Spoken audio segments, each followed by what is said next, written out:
Hey there, friends and family. I thought I'd do something different today. I was typing up an update for everybody, and I was thinking to myself, I know how to use computers, so maybe I would do a video instead.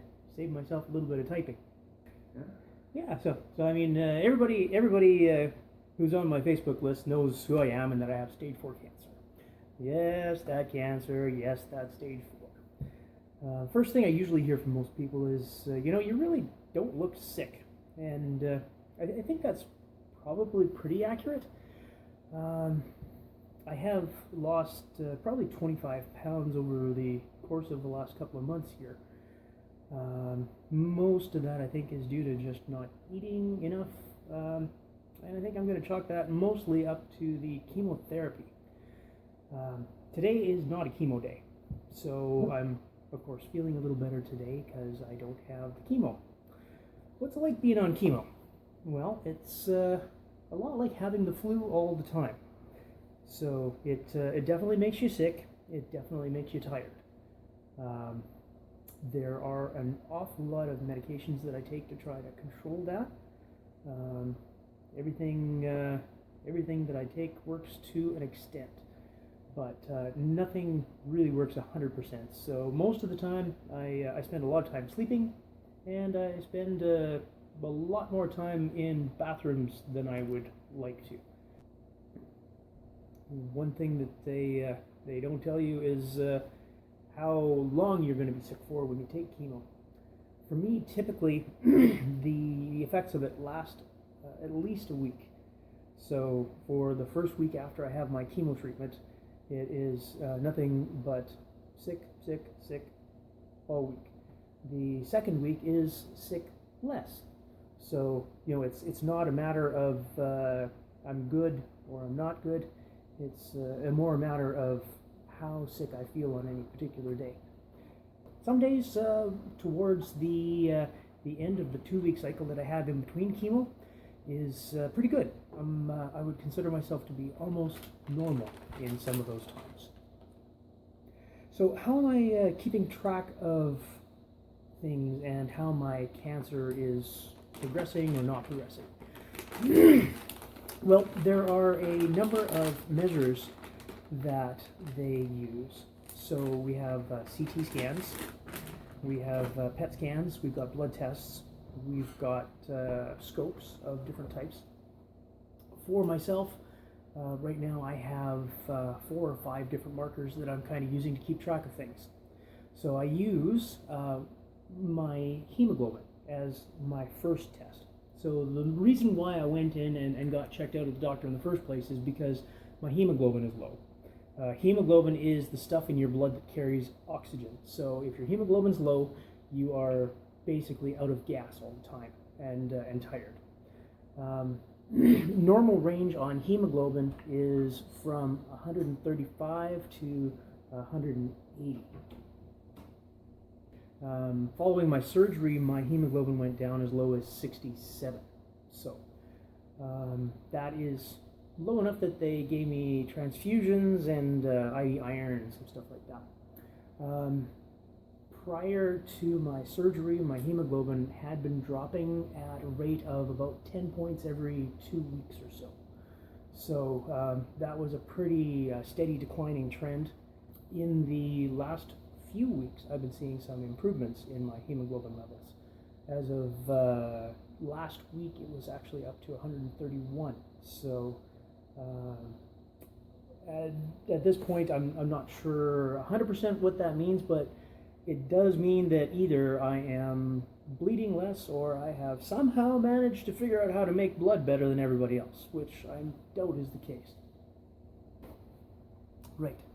So if I haven't figured out how to make blood better than everybody else, then the tumors that are in my large intestine that were bleeding and caused me to get checked out in the first place are, for whatever reason, bleeding less than they were.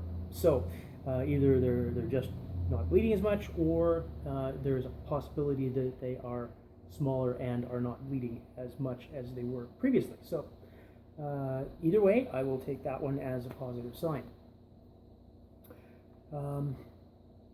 The CT scan that I had just before I started my chemotherapy is now showing 2 tumors.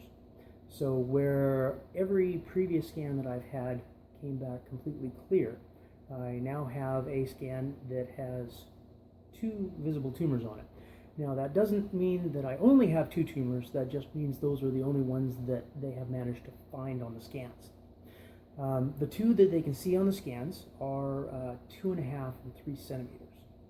Now initially when I got my report from the surgeon, he said that there is basically tumors kind of everywhere, the largest of which ranged in size from 3 to 5 centimeters. So, a couple of things. Either the larger ones don't show up on the CT scan, which is possible because I've had trouble with tumors not showing up previously, or it's possible that the tumors that were 3 to 5 centimeters are now 2.5 to 3 centimeters. So, possibility. I'm going to be optimistic and say that I'm rooting for that possibility. There is a third test, which is called a CA-125. Now, normally that test isn't used for my kind of cancer. That's normally used for ovarian cancer to test to see if it has spread into the peritoneal tissue. The peritoneal tissue would be basically everything that's in your abdomen that kind of holds things together.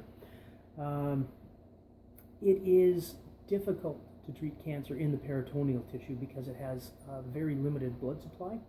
So it's tough for them to get concentrations of chemotherapy in there that are good enough to really make a difference. But if we're seeing, possibly any shrinkage in those tumors, then that would, of course, be a very happy day. I can't really say for certain if we got, you take all those numbers together and they may add up to something positive, but, at the same time, they might not mean anything at all. They could be just numbers that I'm looking at. And you got a camera on you. I do? I just spotted it. Yeah. I was spotting the sky. I've been recording the entire time. He's right over there. It's tough to be optimistic when I know that the numbers might not mean anything. I was looking for your T-shirt. I thought maybe you had a Pepsi on your T-shirt. Oh, yeah. It's no, not today. No, Today we're going NASA. It is difficult when I don't know whether the numbers mean anything or not. But for me, I choose to be optimistic and believe that the numbers mean that I am doing things that I need to do to head in a direction that is going to be better for me. Mm-hmm. In the meantime, while I'm waiting for my next scan results, I'm going to continue fighting and do the best that I can. I'd like to thank everybody who's contacted me to check in and see how I'm doing. You know who you are, and you are all awesome. And I guess that's all for me. I hope everybody has an excellent day, and I will see you next time I check in.